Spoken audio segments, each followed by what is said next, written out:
దైవ గ్రంథములో నుండి దేవుని వాక్యాన్ని చదువుకుందాం. ఈ మధ్య కాలములో మనం వరుసగా అపోస్తులుల కార్యముల గ్రంథములో నుండి వరుసగా ఇప్పటి వరకు 5 అధ్యాయములలో ఉన్న ప్రాముఖ్యమైన సంగతులను మనం వింటూ వస్తున్నాం. ఈ దినమును కూడా అపోస్తులుల కార్యముల గ్రంథము 6వ అధ్యాయములో కొన్ని సంగతులను మనం జ్ఞాపకం చేసుకుందాం. బైబిల్ గ్రంథములను తెరవండి. అపోస్తులుల కార్యముల గ్రంథము 6వ అధ్యాయము మొదటి నుండి చదువుతున్నాను. ఆ దినములలో శిష్యుల సంఖ్య విస్తరించుచున్నప్పుడు అనుదిన పరిచర్యలో తమలోని విధవరాండ్రను చిన్న చూపు చూచిరని హెబ్రీయుల మీద హెల్లేనిస్తులు సనగసాగిరి. అప్పుడు 12 అపోస్తులు తమ యొద్దకు శిష్యుల సమూహమును పిలిచి, మేము దేవుని వాక్యమును బోధించుట మాని ధనము పంచిపెట్టుట యుక్తము కాదు. కాబట్టి సహోదరులారా, ఆత్మతోనూ జ్ఞానముతోనూ నిండుకొనిన మంచి పేరు పొందిన 7 మనుషులను మీలో ఏర్పరచుకొనుడి. మేము వారిని ఈ పనికి నియమింతుము. ప్రభు తన వాక్య భాగమును దీవించున్నట్లు తలలు ఉంచితే ప్రార్థన చేసుకున్నాం.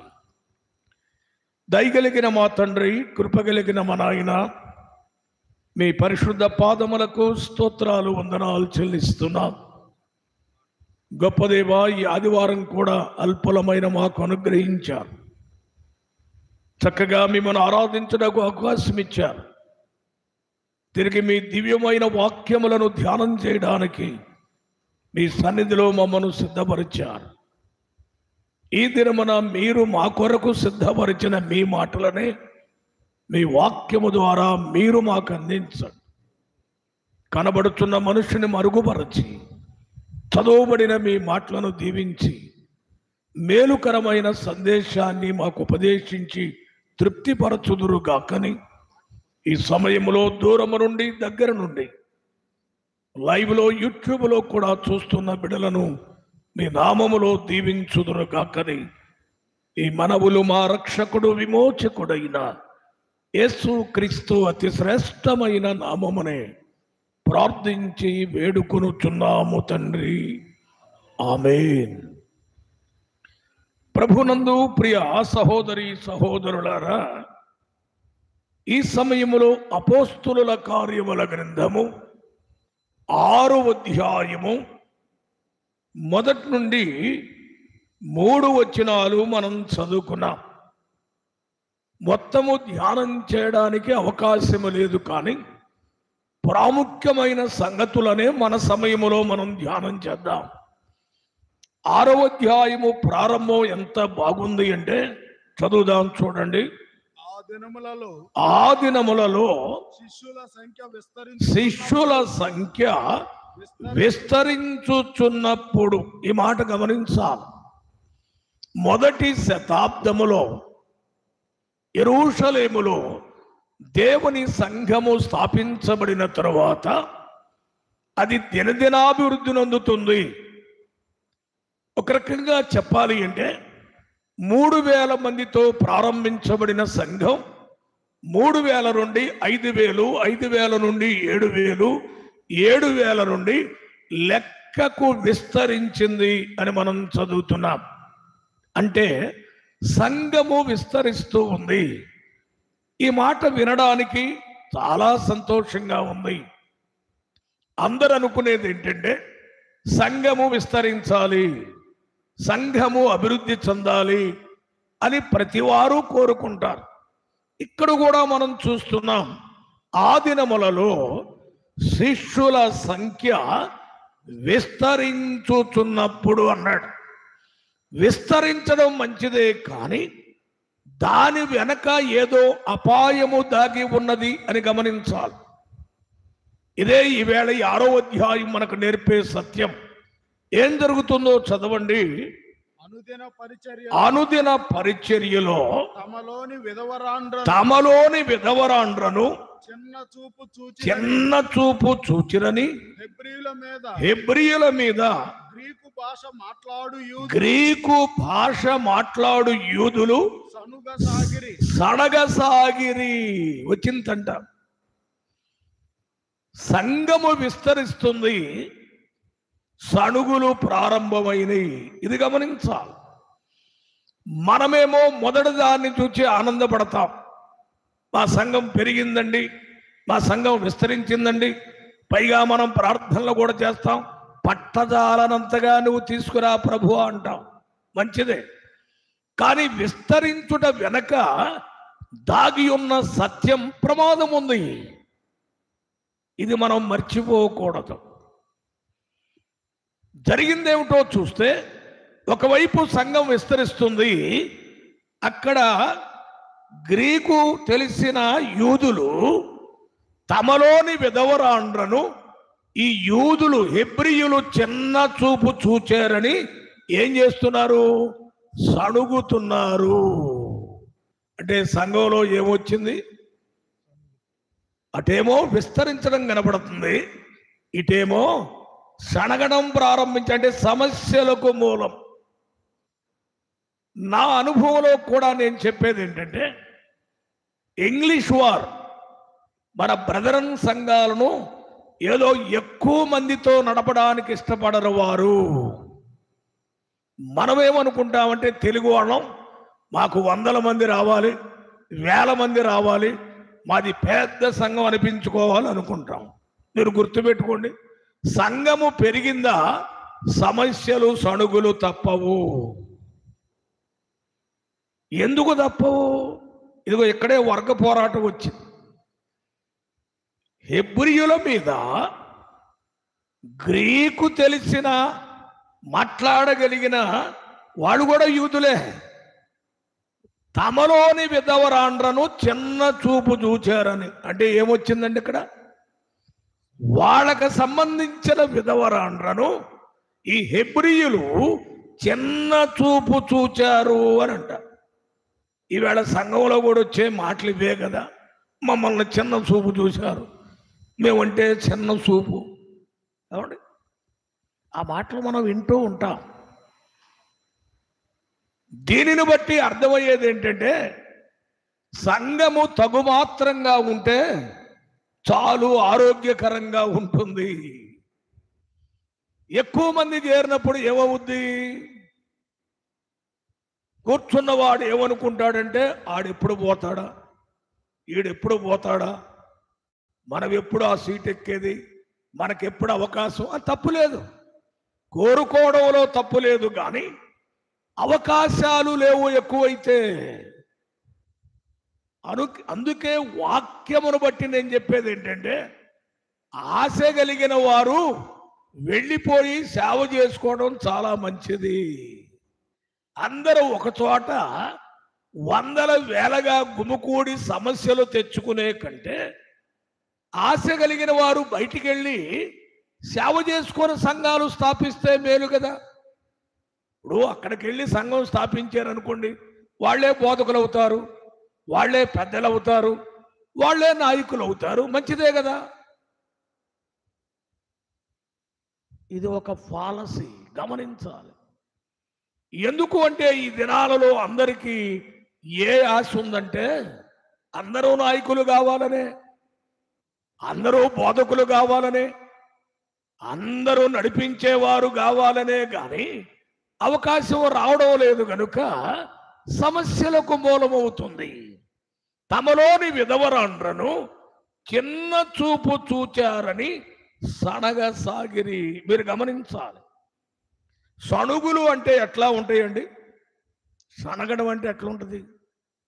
సనగడం మీకు తెలుసా? మీరు ఎప్పుడన్నా సనిగాడ? సనగడం వేరు, పెద్దగా తగాదేసుకోవడం వేరు. అంతేనండి. సనుగుడు అనేదంటే అరవరం. సనుగుడు ఎట్లుంటుంది?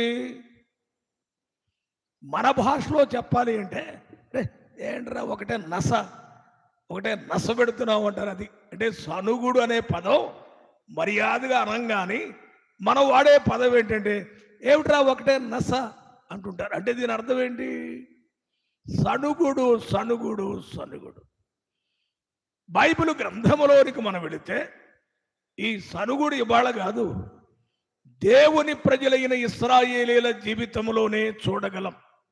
నిర్గమకాండము 15వ అధ్యాయము 24వ వచనాన్ని చదువుదాం. నిర్గమకాండము 15వ అధ్యాయము 24వ వచనము. ప్రజలు మేమేమి త్రాగుదుమని మోషే మీద సనుగసాగి. చూచారా, ఇశ్రాయేలీల ప్రజలు నీటి కోసము అలమటిస్తూ దైవజనుడైన మోషే మీద మేమేమి త్రాగుదుము అని మోషే మీద సడగసాగిరి. ఇది నీటి కోసం సనుగుడు. చూడండి, సందర్భాలు చూస్తే ఇశ్రాయేలీల జీవితంలో ప్రతిదానికి సనుగుడేనండి. దేవుని పిల్లలే గొర్రె పిల్ల రక్తము ద్వారా ఐగుప్తు నుండి విమోచింపబడిన వారే గాని వారి జీవితాలలో సనుగు మానలేదు. అంతేకాదండి, అదే నిర్గమకాండం 16వ అధ్యాయము 7వ వచనాన్ని చదువుదాం.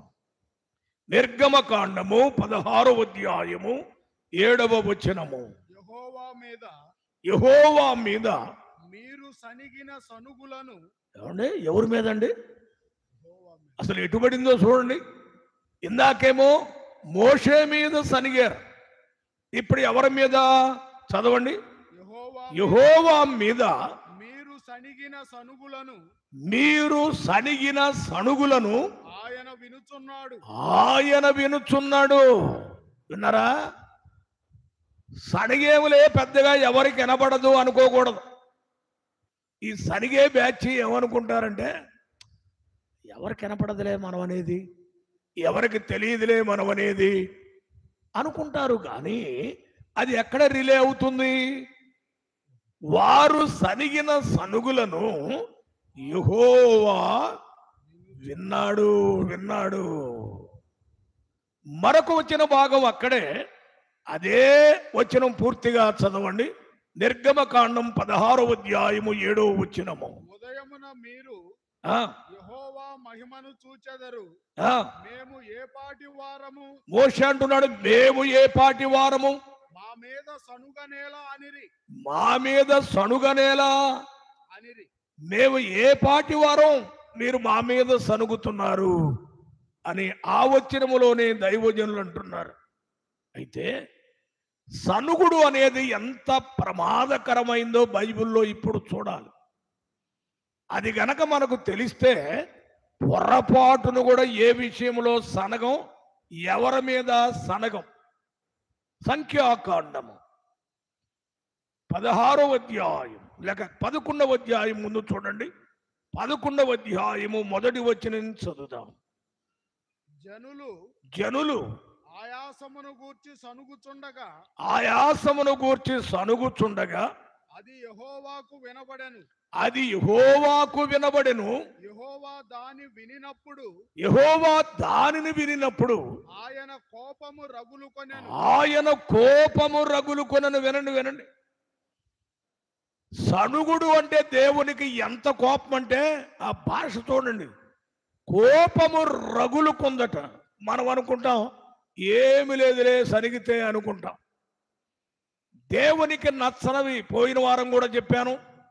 అబద్ధము అనేది దేవునికి మహాకోపాన్ని తెప్పిస్తుంది. 2 భార్యాభర్తలు ప్రాణాన్ని కోల్పోయారని గత వారం మనం విన్నాం. ఈ వారము దేవుని పిల్లల సనుగు ఎంత ప్రమాదకరమైందంటే దేవుడు వింటం కాదు, ఆయన కోపము వారి మీద రగులుకుంటుంది అని మనం చదువుతున్నాం. సంఖ్యాకాండము 16వ అధ్యాయము 11వ వచనాన్ని చదువుదాం. సంఖ్యాకాండము 16వ అధ్యాయము 11వ వచనము. ఇందు నిమిత్తము నీవును నీ సమస్త జనమును ఆ, సమస్త సమాజమును ఉమ్. యెహోవాకు విరోధముగా పోగయ్యున్నారు. యెహోవాకు విరోధముగా పోగయ్యున్నారు. అహరోను ఎవడు? ఆ, అతనికి విరోధముగా మీరు సనుగనేలా అని అతనికి విరోధముగా మీరు సణుగనేలా. బో, యెహోవాకు విరోధంగా ఉన్నారు, తిరిగి అతని మీద మీరు సణుగనేలా. బైబిల్ గ్రంథాన్ని మనం జాగ్రత్తగా చూస్తే ఈ సణుగుడులను దేవుడు సహించడు. అవి మన దృష్టిలో తేలిగ్గా ఉండొచ్చు, కానీ ఇందాక చెప్పాను, సణుగుడు వలన ఆయన కోపం రగులుకుంటుంది.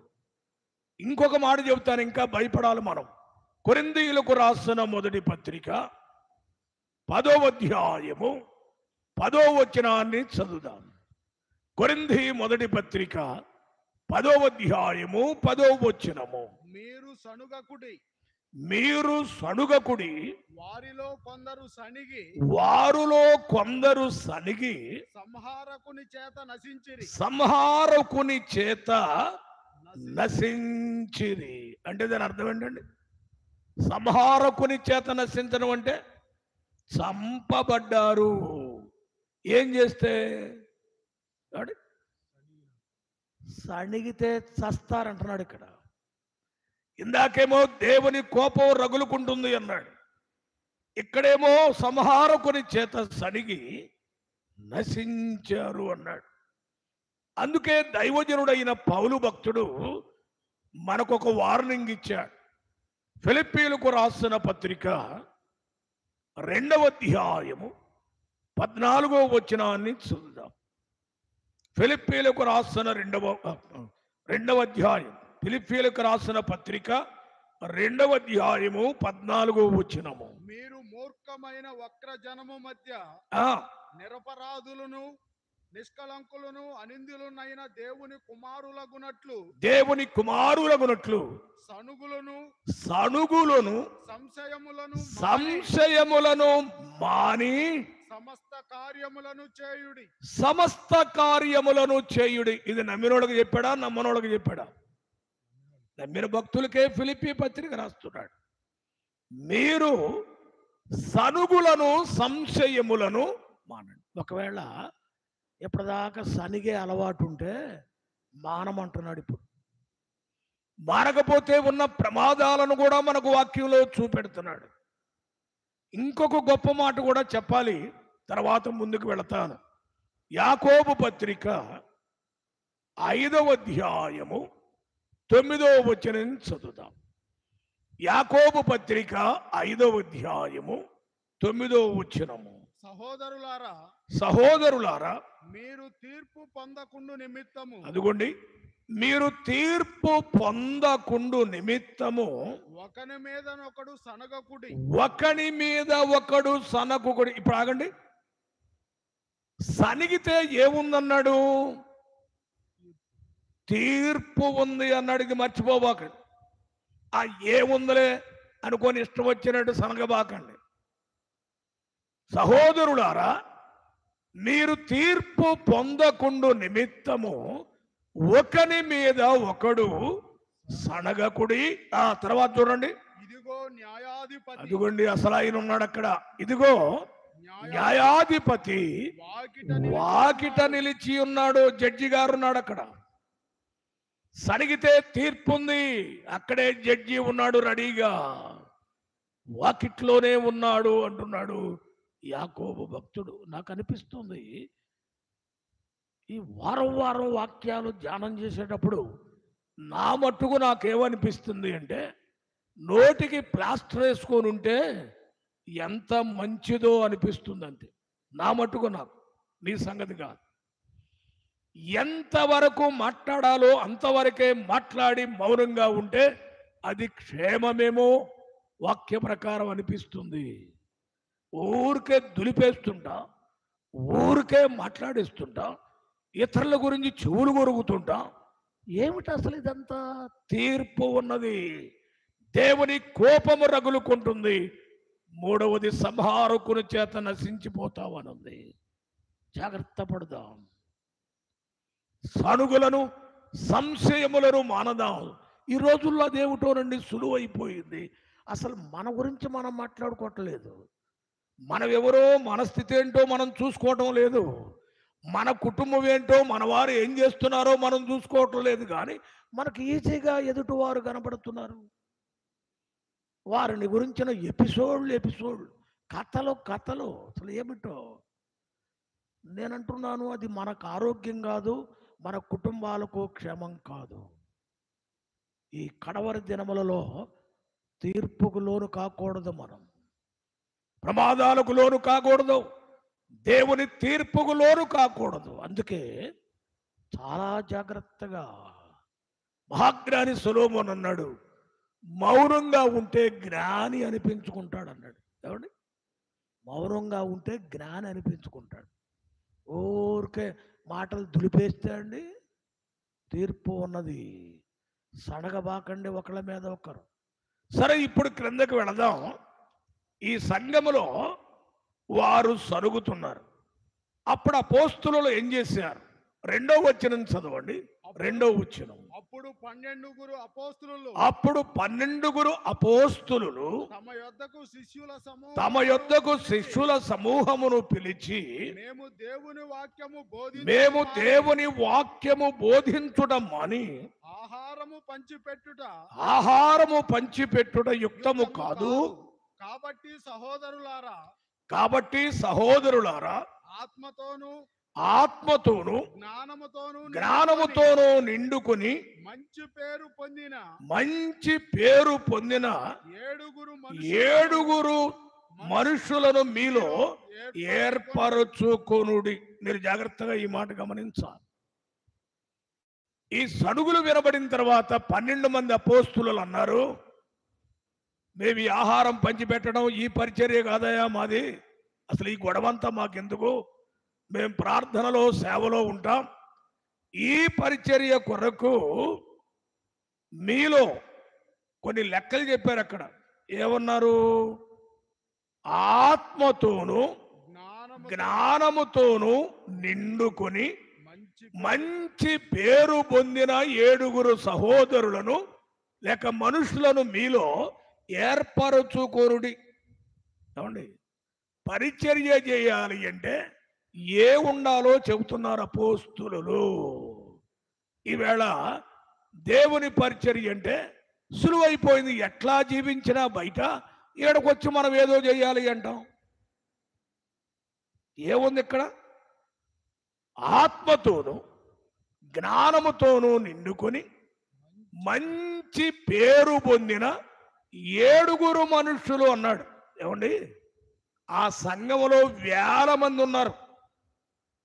కానీ వారు చెప్పిన మాట ఏమిటంటే మంచి పేరు పొందిన 7 ఏర్పాటు చేయమన్నాడు. అంటే సంఘంలో ఉన్నవారందరికీ ఒకే పేరు ఉండదు. అంతేనా అండి? ఇది గమనించాలి మనం. 7 మంచి పేరు పొందిన వారిని ఏర్పాటు చేసుకోమన్నాడు. ఇది మనకొక పాఠం. దేవుని సంఘములో దేవుని పరిచర్యలు అది ఏ పనైనా చెయ్యాలి అంటే ఆ వ్యక్తికి ముందు ఏముండాలి? మంచి పేరు ఉండాలి. ఇది చాలా ప్రాముఖ్యంగా బైబిల్ చెప్తుంది. మనం ఏంటంటే ఆషామాషి అదే ఉందండి. అది ఎంత అనుకుంటారా? కొడతాడు ఆయన ఎప్పుడో అప్పుడు అర్థమైంది మనకు మనసులో, ప్రభువా ఇంత పొరపాటు చేశాను నేనని. ఇష్టానుసారమా దేవుని పరిచర్య? మన ఇష్టం వచ్చినట్టుగా చేద్దామా? మంచి పేరు అక్కర్లేదా? ఇది అవసరం అండి. మంచి పేరు పొందిన 7 ఏర్పాటు చేయమన్నాడు. ఇది అవసరం. సంఘములో నమ్ముకోవడం వేరు, మంచి పేరు కలిగిన సాక్ష్యం వేరండి. ఎంతమందికి ఉంది వేళ? మనం అనుకుందాం, నేనైనా నీవైనా ఆయన సన్నిధిలో ఆయన పరిచర్యలో ఉన్నప్పుడు మంచి పేరు మనకుందా? మనం ఎటువంటి వాళ్ళం అంటే ఎవడేమనుకుంటే మనకెందుకండి, మన పని మంది. బైబిల్ ఒప్పుకోదు అది. ఎవడేమనుకుంటే కాదు, వాడు అనుకోవాలి మంచోడని. మనల్ని మంచి పేరుందని మనల్ని అనుకోవాలండి.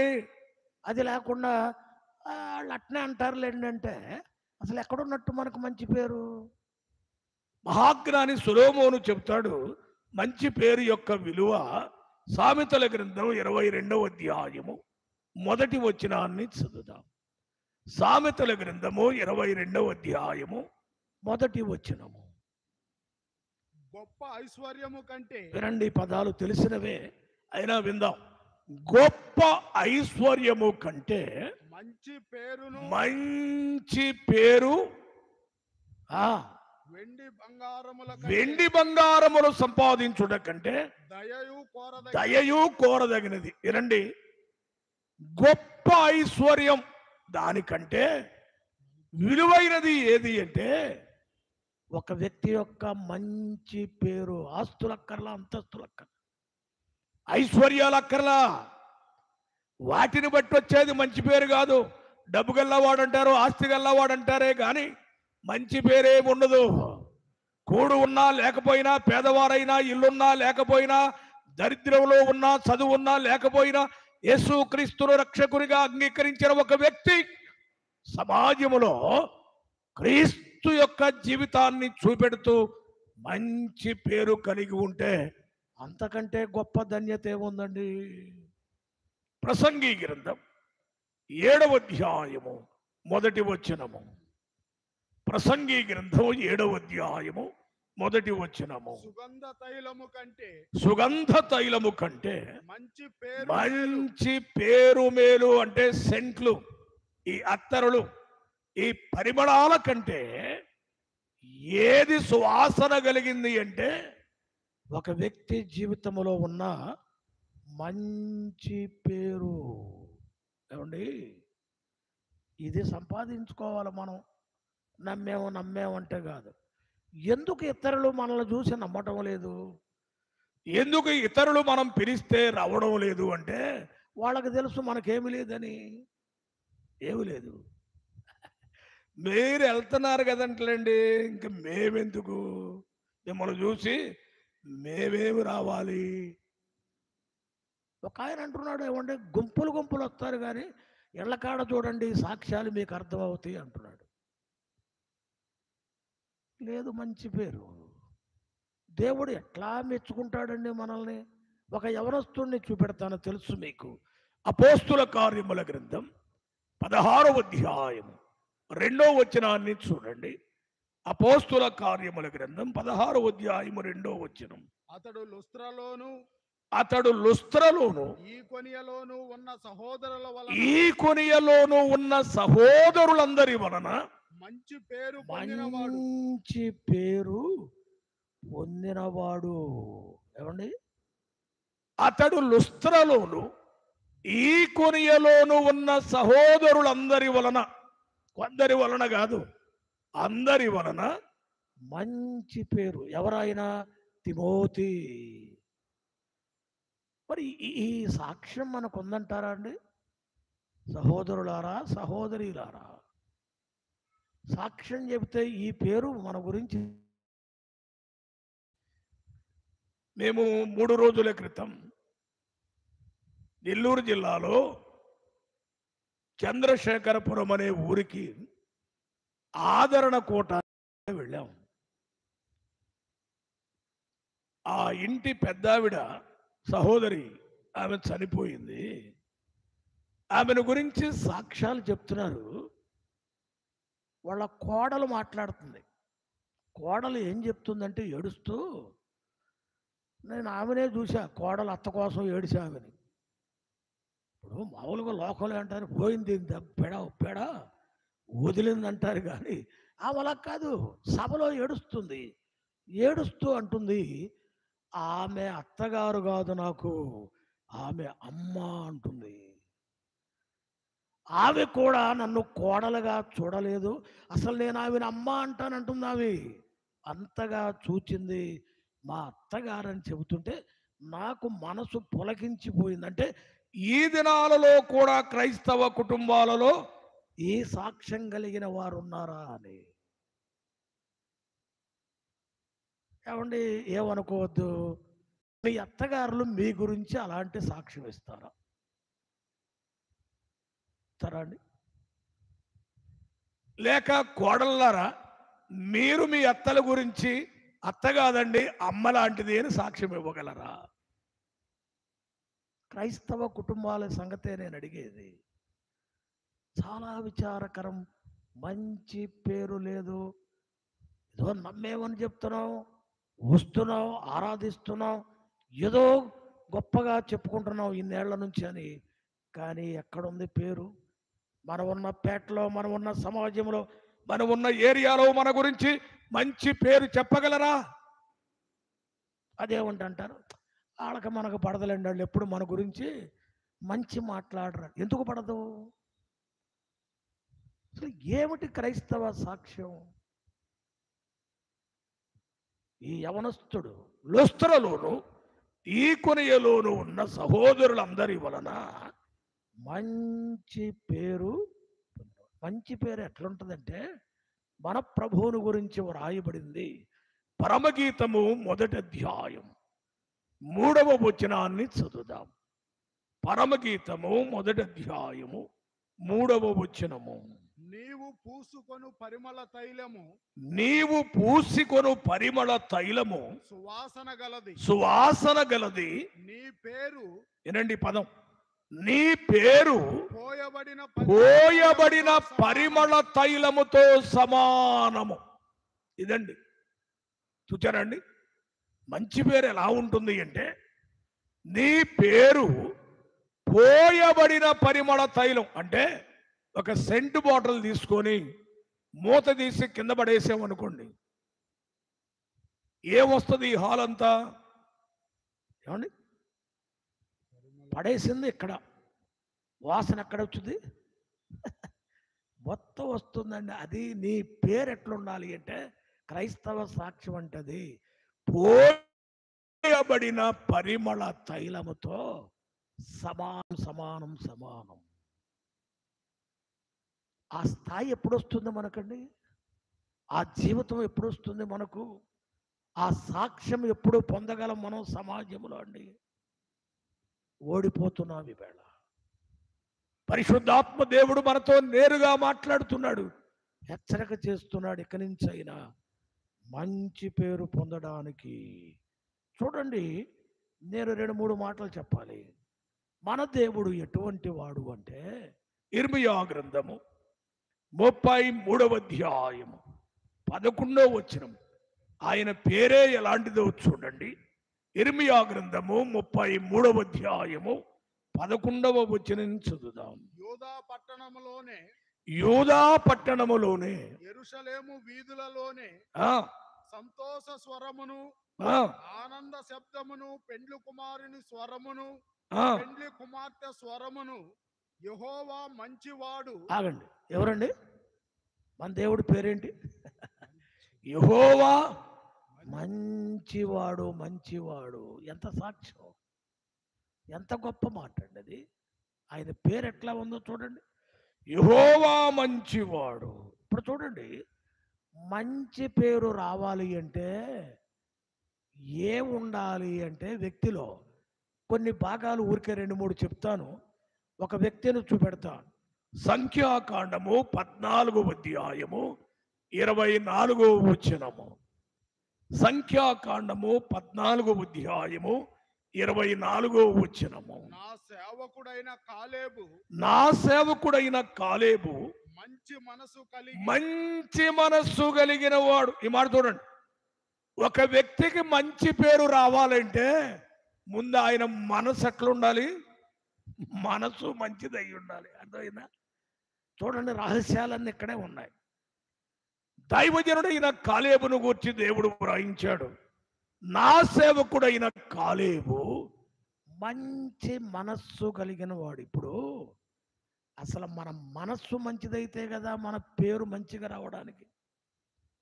మన మనస్సులేమో పాడైపోయి ఉన్నాయి, మరి పేరు ఎక్కడి నుంచి వచ్చింది మనకు? రెండవ మాట కూడా చూపెడతాను. మంచి పేరు రావాలంటే ఏం చేయాలి? నెహెమ్యా గ్రంథము 2వ అధ్యాయము 18వ వచనము. నెహెమ్యా గ్రంథము 2వ అధ్యాయము 18వ వచనము. ఇదియుగాక ఇదియుగాక నాకు సహాయము చేయు దేవుని కరుణాహస్తమును గూర్చియు ఆ, రాజు నాకు సెలవిచ్చిన మాటలన్నీ ఆ, నేను వారితో చెప్పి తిని ఆ, అందుకు వారు మనము కట్టుటకు పూనుకొందము రండని చెప్పి ఆ. ఈ మంచి కార్యము చేయుటకై ఈ మంచి కార్యము చేయుటకై వినండి, మంచి పేరు రావాలి అంటే మంచి మనసు ఉండాలి. తర్వాత అండి, మంచి కార్యము చేయాలి. ఊరికే రాదు పేరు, పనులను బట్టే పేరు వస్తుంది. ఒక ఆమెను గురించి మీకు జ్ఞాపకానికి తెస్తాను. మీకు తెలుసు, క్రింద మందిరంలో కూడా రాయబడింది ఆమెను గూర్చి. ఏమి చేసింది ఆమె? మత్తయి సువార్త 26వ అధ్యాయము 10వ వచనం చదువుదాం. యేసు ప్రభువారు ఆమెను గురించి ఏమన్నారో చూద్దామండి. మత్తయి సువార్త 26వ అధ్యాయము 10వ వచనము. యేసు ఆ సంగతి తెలుసుకొని యేసు ఆ సంగతి తెలుసుకొని ఈ స్త్రీ నా విషయమై ఒక మంచి కార్యము చేశాను. ఏమి స్టేట్మెంట్ అండి? మొదటి శతాబ్దములో యేసుక్రీస్తు ప్రభువారు ఒక స్త్రీని గురించి చెబుతున్నాడు. ఈవేళ కూడా దైవ గ్రంథములో ఆమెను మనం ధ్యానం చేస్తున్నాం. ఏమి సాక్ష్యం? ఈ స్త్రీ నా విషయమై ఒక మంచి కార్యము చేసిందమ్మా. సోదరిల్లారా, మీరేమైనా దేవుని కోసం మంచి కార్యం చేశారా? దేవుడు చెప్పడానికి మీరేమన్నా చేశారా? లేకపోతే చేయడానికి సిద్ధపడండి. పోయిన ఆదివారం సంచిలో ఎవరో ఒక బంగారపు చిన్న వస్తువు పొట్లాంగట్టి వేశారు. పేరు కూడా లేదు అక్కడ. పేరు రాయకుండా బంగారు వస్తువు ఒక దానిని మన కానుకల సంచిలో వేశారు. ఇచ్చేవారు ఉన్నారు ప్రభువు పక్షంగా. కానీ ఈ స్త్రీ బహిరంగంగా చేసింది. ఇక్కడ తనకున్న డబ్బంతా వెచ్చించి అచ్చ జటామాంసి అత్తరు కొని యేసు పాదాల మీద పోసింది. మా నాన్నగారు చెప్పేవాడు, ఆ స్త్రీ డబ్బున్న స్త్రీ కాదా మరియా, ఆమె నిరుపేదరాలు. వివాహం కొరకంట డబ్బులు పొదుపు చేసుకొని దాచిపెట్టుకుందంట ఆమె పెళ్లి కోసం. కానీ అనుకుందట, నా ప్రభు నాకు దొరికాడు, ఇంత గొప్ప ప్రభు ఆయన నాకు ఇచ్చిన రక్షణను బట్టి, నా తమ్ముని పట్ల చేసిన కార్యమును బట్టి నేను ఈ డబ్బు నా పెళ్లి కాదు, నా ప్రభు పాదాలను కుమ్మరించాలి అని అచ్చజటామాంసరత్తరు ఆ డబ్బులు మొత్తం తెచ్చి ఆ అత్తరుగుని ఆయన పాదాల మీద పోసి కడిగింది. ఒక మంచి కార్యము, మంచి పేరు రావాలి అంటే ఏమండి, మంచి మనసు ఉండాలి, మంచి కార్యం చేయాలి. ఆ కార్యము కూడా ప్రభువు మెచ్చే కార్యమై ఉండాలి. అలాగే సువార్త పరిచర్యలోకి వచ్చిన తర్వాత కూడా తిమోతి మొదటి పత్రిక 4వ అధ్యాయము 4వ వచనాన్ని చదువుదాం. తిమోతి మొదటి పత్రిక 4వ అధ్యాయము 4వ వచనము. దేవుడు సృజించిన ప్రతి వస్తువును మంచిది. ఏమండి? 4:4 6లో ఈ సంగతులను సహోదరులకు వివరించిన ఎడల నీవు అనుసరించుచు వచ్చిన విశ్వాస సుబోధ సంబంధమైన వాక్యముల చేత పెంపారుచు క్రీస్తు యేసునకు మంచి పరిచారకుడు అయ్యుండుము. పరిచర్య చేసేవాడు కూడా ఎట్టుండాలంట? మంచి పరిచారకుడుగా ఉండాలి. ఇలా చెప్పుకుంటూ పోతే టైం అయిపోద్ది. ఒక్క మాటతో ముగిస్తాను. తిమోతి 2వ పత్రిక 4వ అధ్యాయం 7వ వచనములో పౌలు గారి ముగింపులో ఒక మాట చెప్పారు. తిమోతి 2వ పత్రిక 4వ అధ్యాయం 7వ వచనము. మంచి పోరాటము పోరాడి తిని. ఆహాహా, భక్తుడు ఏమన్నాడండి చనిపోయే ముందు?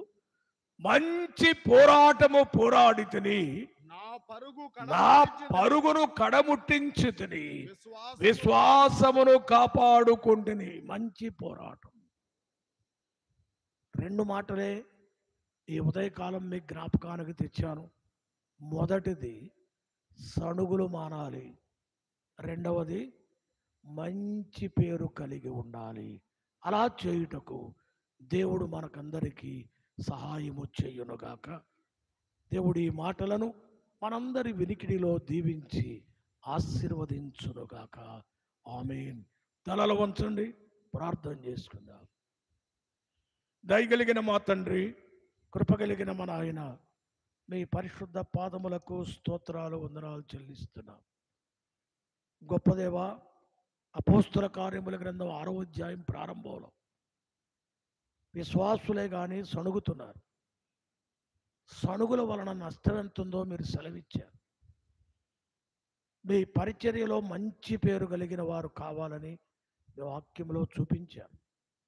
మంచి పేరు ఉండాలంటే ఏం చేయాలో కూడా మీ వాక్యంలోనే మాకు నేర్పించారు. మీకు స్తోత్రం. వాక్యం విన్న మేము స్వీకరించి లోబడి దాని ప్రకారం నడుచుకునే కృపను మీ నామములో దయచేయండి. ఈ దినమున అనేక మంది మీ సన్నిధిలో ఉన్నారు. దూరం నుండి, దగ్గర నుండి, యూట్యూబ్లో, లైవ్లో అన్నిట్లో కూడా చాలామంది వింటూ చూస్తూ ఉన్నారు. బిడ్డలందరినీ దీవించండి. అందరికీ మీ మేలులు, ఆశీర్వాదములు అనుగ్రహించండి. మీ వాక్యముల ద్వారా అందరినీ దర్శించి తృప్తిపరచండి. ఎవరెవరు ఏ బాధల్లో ఉన్నారో, ఏ కష్టాల్లో ఉన్నారో, ఏ సమస్యల్లో ఉన్నారో, ఎలాంటి కన్నీటి గాథల్లో ఉన్నారో, అప్పుల పాలై ఉన్నారో, నెమ్మది లేకుండా ఉన్నారో, అలాగే గర్భవతులుగా ఉన్నారో, సుఖప్రసవాల కొరకు ఎదురు చూస్తున్నారో, అలాగే సంతానము లేని వారు ఉన్నారో, వారందరి కొరకు ప్రార్థిస్తున్నారు. విద్యార్థులు ఉన్నారు, ఉద్యోగాల కొరకు ఎదురు చూస్తున్న బిడ్డలు ఉన్నారు, వివాహ సంబంధాల కొరకు ఎదురు చూస్తున్న బిడ్డలు ఉన్నారు. అందరికీ అన్నిటికీ చాలిన దేవుడు, సమస్తమును బాగుగా చేయగల సమర్థుడు అయిన దేవుడు మీ చేతులకు అప్పగిస్తున్న బిడ్డలందరి కోరికలను మీరు నెరవేర్చండి. తిరిగి మీ ప్రజలు తమ గృహాలకు వెళ్ళబోతున్నారు.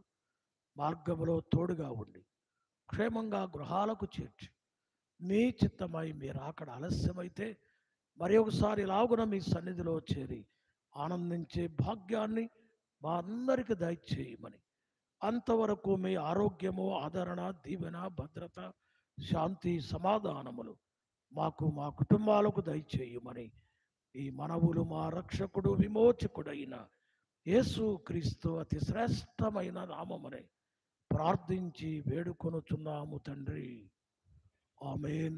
మన తండ్రి అయిన దేవుని ప్రేమయు, మన ప్రభు అయిన యేసు క్రీస్తు యొక్క అనంతమైన కృపయు, పరిశుద్ధాత్మ యొక్క అన్యోన్య సహవాసము చేరి వచ్చిన మనకందరికీ, క్రింద మందిరములో ఉన్నవారికి, అలాగే మైక్ ద్వారా బయట వింటున్న వారికి, లైవ్లో, యూట్యూబ్లో ఉన్నవారికి సదాకాలము తోడయ్యుండునుగాక. ఆమేన్, ఆమేన్.